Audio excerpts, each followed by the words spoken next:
The heated Democratic contest for Michigan's 13th and 14th congressional districts. We've been focusing on these contests for several weeks now. Today, we introduce you to two more candidates, John Goci running for Congress in the 13th and Mary Waters running for Congress in the 14th. It's Sunday, July the 29th. I'm Chuck Stokes, and this is Spotlight.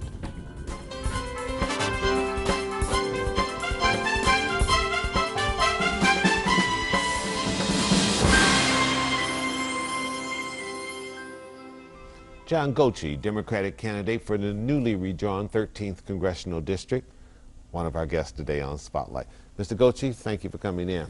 Mr. Stokes, thank you for having me. I appreciate this opportunity to communicate with the voters. Well, you'll indeed have that. In a nutshell, why are you running for Congress? Well, I've come to watch partisan politics with dismay just create a never-ending atmosphere of gridlock in Washington, D.C., and I took the opportunity to pursue my lifelong-held dream since a 7th grade class trip to Washington, D.C., to the state capital, to the nation's capital, and coming as an immigrant from Kosovo, where we were treated as second-class citizens. You know, I held America as the hero of the world, as the beacon of light, the beacon of hope, and I said, this is where I want to come and I want to serve, as they have served so many people throughout history. When you get to Washington, what issues would you want to champion? Well, my number one issue is, I want to champion the issue that most affects my neighbors, the people in my district, and that's employment. I want to fight to create some employment opportunities that are already here. We have 70,000 job openings in our state, and we have over 300-some thousand unemployed workers.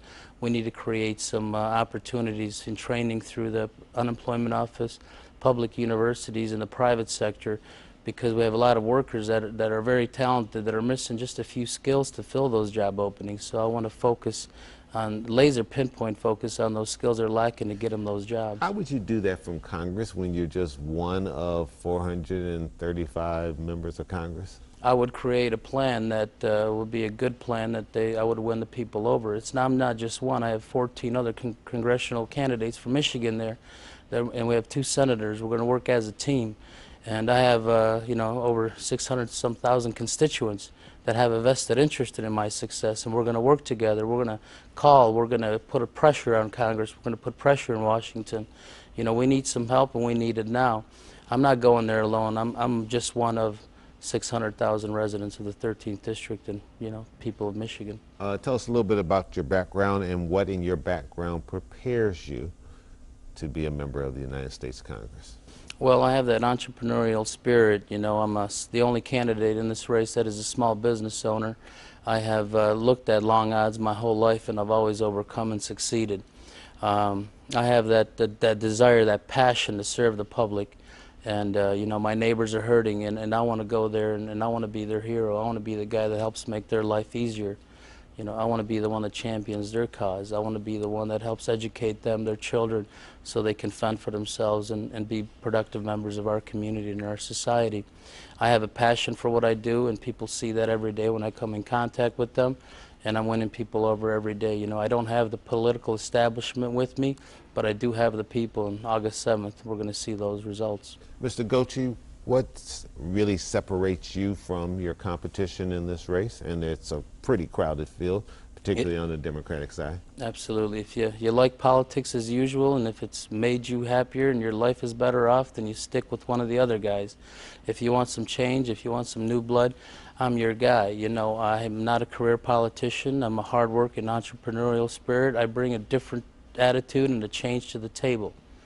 And that's what separates, a clear distinction between me and my opponents. All right. We need to get a commercial break in. When we come back, okay, I want to talk about some of the policies that are being put into place in Washington now and how you would agree or disagree with some of those issues. Fantastic. All right. We'll be right back with John Goci. He's a candidate for the 13th Congressional District. Stay with us.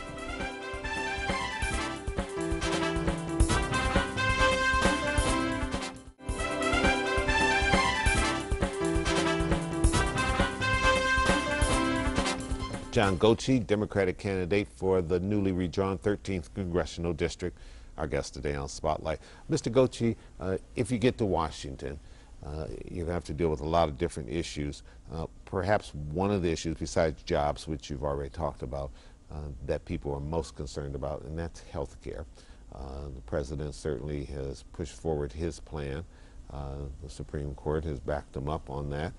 There's obviously going to probably be some tweaking of that. Where do you stand on health care and where this nation should be on health care? Well, I support the Affordable Health Care Act. I think health care is a basic human right. I don't think this particular plan is the best plan, but it's a starting point that we can help tweak and develop as we go on. What's the biggest change you'd make in it? Well, one of the biggest problems, I think that health care ought to be universal. I think we need to, we're one of the most greatest caring nations on earth, and I don't understand some of the policies, but I don't know how we're going to enforce somebody doesn't get health care. How are we going to enforce that? Those are some things that need to be tweaked. Like, for example, it mandates the Medicare. It's not as tight as it needs to be, where some states like Florida and Texas will leave the poorest of their people without coverage. So I think that we need to really look at more of a universal health care system where everybody's covered. You think we're a nation that could afford universal health care? Absolutely. Look, we're doing it already in the emergency rooms. Preventative health care is a lot better option out there. I think that when our buying power should bring the cost down of that. As a nation, when we start buying, the medicines, it would, that would bring the cost down. I think that, health care is just a basic human right, and we can afford it. And you know what? What we're doing is not working. I'm on school board. Health care has been going up 17% year over year. What we're doing is not working. I think the Affordable Health Care Act is a great option. It's not perfect, but we can make it work. You've spent a lot of time being concerned about schools, sitting on the school board. From Washington, what's the biggest change you would try to make to education in this country? I would like to use the federal influence on states to make sure that our kids in our state all get treated equally. Currently, in my district, we're at the lowest level of funding, which is around $7,000 a kid. Certain other communities get $14,000 a kid. Why is my kid only worth $7,000 to the state of Michigan, and the kid that lives in West Bloomfield worth $14,000? Where the biggest net of revenues is captured from sales tax and lottery. It's not right. It's not correct. It's not equal education funding, and that's what I would fight for. Equal. Every kid should be treated the same in our state, in every state. Taxes. Taxes. Where do you think we are on taxes right now, and what's the biggest change you'd make in terms of tax policies for this country? Well, we have to work in a bipartisan effort with presidential leadership to clean up our tax code. It's just so complex that it opens it up to abuse. I mean, we see those commercials all the time on TV saying, I saved $8,000 because I did my taxes right with H&R Block. That just opens it up to abuse, and it's just so confusing. And then we need a simplified tax code. And that's something that I would really work hard to do, simplify our tax code so everybody pays equally into it and people don't abuse the system. Final question, is there something about John Goci that the public perhaps does not know but should know in attempting to make a decision to vote for you on Election Day? John Goci is not a politician. John Goci is a public servant. And I will be there to serve you, the citizens of this state and this district. I will always answer my phone, and I will be there for any issues or needs that you have. I've worked hard my whole life. My parents have instilled a hard work ethic in me, and I will carry that forward, and I will be a really strong public servant for you and an advocate in Washington. And, I will need your help to get there. I'm your neighbor, and I know your needs and I know your concerns. I've been on the front lines of life with you. I'm a father of 4. I live with my aging parents. I help take care of them, so I got a good broad spectrum of understanding of all their citizens' needs. And with your help, we can send a neighbor to fight and protect you in Congress. All right, Mr. Goci. Mr. Stokes. Thanks for coming in. It was a pleasure. Thank you so much. I appreciate you doing this. It's our pleasure, and we'll see what happens on Election Day. Fantastic. Shock the world. When Spotlight returns, we'll sit down one-on-one with Democratic candidate for Congress, Mary Waters.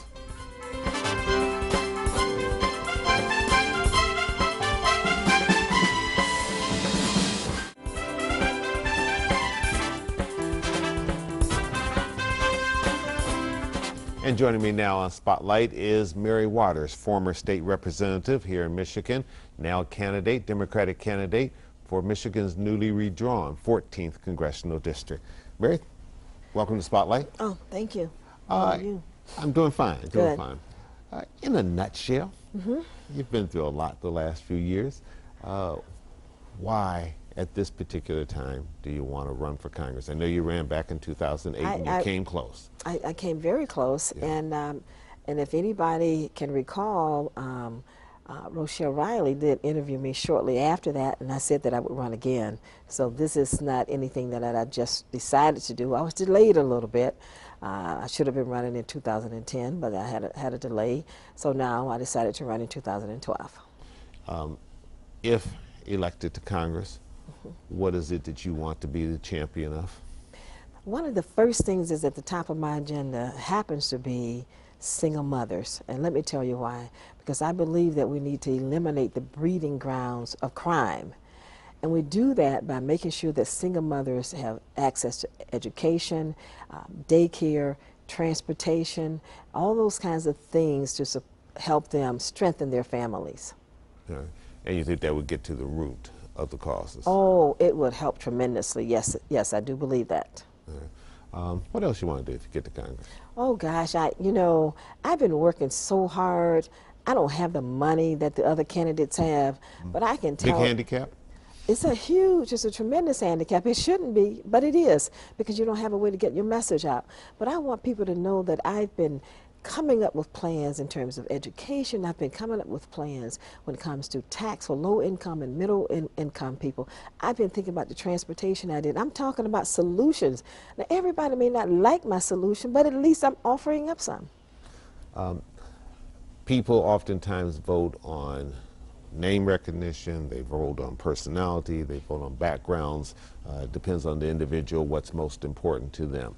Because of some of the difficulties that you've had to face over the last couple of years, how much of a handicap do you think that will be? I mean, you know, you had to plead guilty to some federal charges, then you wanted to try to take the plea back. You weren't able to do that. You got a year's probation.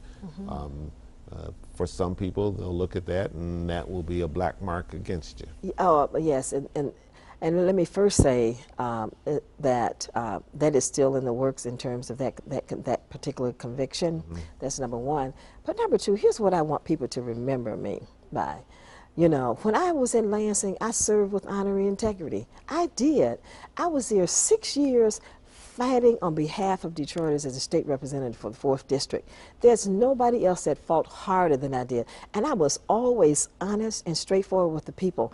When there were certain things that would happen in Lansing, I came back and I engaged the people in the city of Detroit and told them what was happening, why it was happening. We don't need timid little elected officials. We need people that can stand strong and fight on behalf. These are some tough times. If they want somebody that's going to go to Washington and fight on their behalf, then I'm the person, Chuck, and I want them to look at my previous record and see and remember Mary Waters when she fought so hard and when she was there doing her job in Lansing, and she did it with honor and integrity.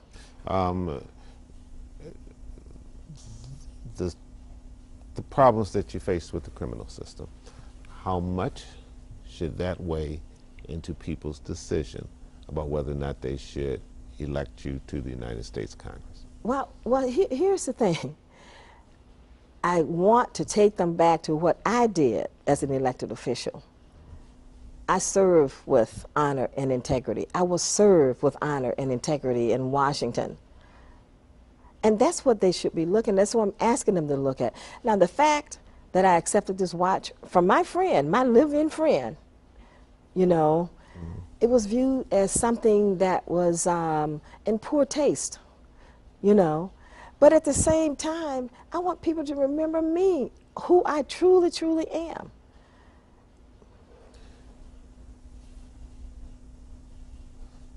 President Obama, I presume you will be supporting him. I will. I supported him when he first ran. What, if anything, do you feel has been the most important thing that President Obama has done that you would be sticking with him if you get elected to Washington? And if he gets reelected?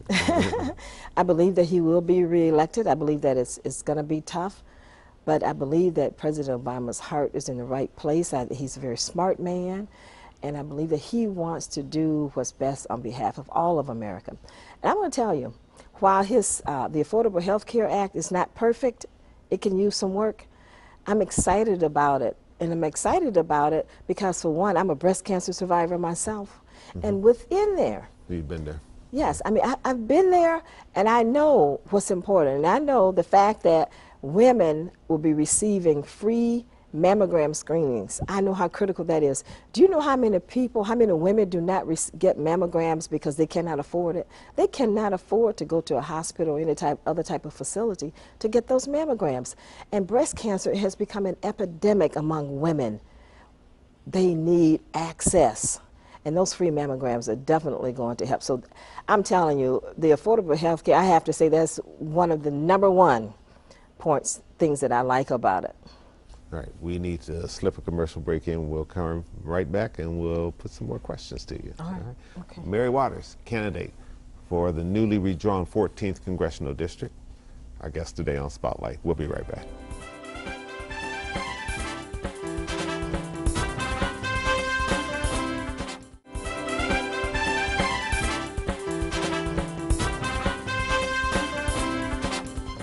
Mary Waters, candidate for United States Congress, our guest today on Spotlight. One of the things that you recently introduced was how to attack student loans and how to help young people get educated so that it wouldn't be a financial burden on them as well. Talk to me about that. Yes. What I am proposing, Chuck, is something called the National Human Services Corps. The federal government could give an individual an opportunity to earn a degree either from a university, a college, a trade school, whatever they choose, both a bachelor's degree, undergraduate degree, or even an associate's degree, depending on what they want to do. But it's very, very important, the fact that we have to repay those student loans has become a tremendous burden for many, many people. So here's what I propose. The NHSC, the National Human Services Corps, will give people an opportunity. The federal government will pay for their education if they would, in fact, agree to volunteer 2 years of their times after they completed their college, given to building roads or schools or whatever types of infrastructure that we may need. We need to invest in the human infrastructure, and that's one way of doing that. Now, we're not going to say that you're going to get this free education and be able to walk away from it, because if the federal government gives you this free education, you've got to be 100% committed to making sure that you give those 2 years back to the federal government. What happens if you don't? And if you don't do that, you default on it? If you default on it, then you're going to be responsible for paying the loan. Any idea what this would cost the government? I don't have any idea. I'm going to leave that to the experts. They can flush all of that out, but it certainly is a unique opportunity. I'm going to send this proposal to President Obama today as well. All right. Race has raised its head in this congressional race. Should it be an issue? Yes. Why? It should be an issue because race does matter in this particular case. For this 14th congressional district, it does matter. And I'm not talking about minority, I'm talking about black. This is a majority black congressional district. Black folks are losing in Washington, D.C. big time. I mean, we're being diminished right now. You know, just being able to, our voice is being diminished in Washington, D.C. We've got to make sure that we keep it there and that we keep it strong. This is a much more diverse district than has traditionally been for Detroit congressional districts. Well, it is diverse, yeah. But it's still majority black.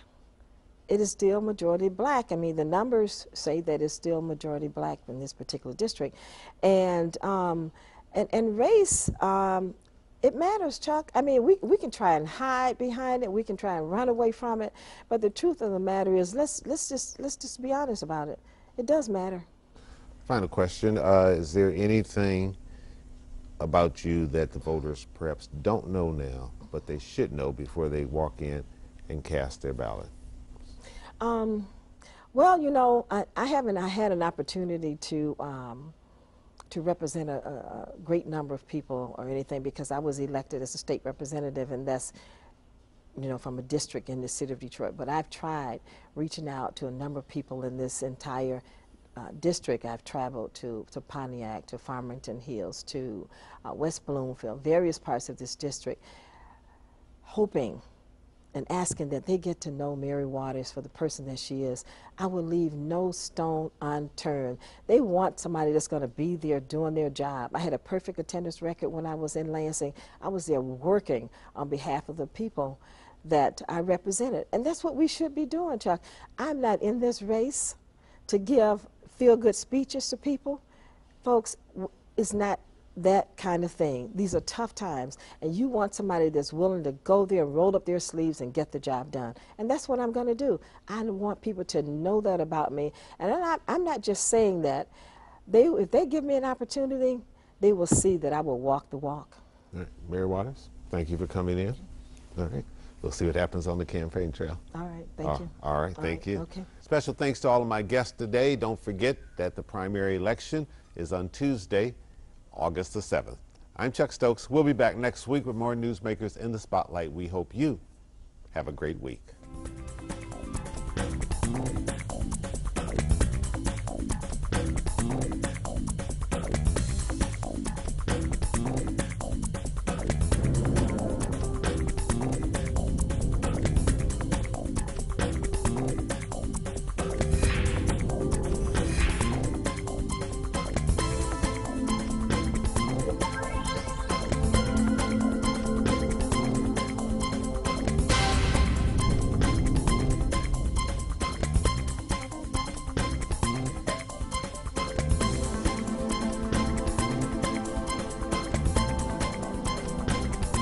This Week with George Stephanopoulos is next here on 7.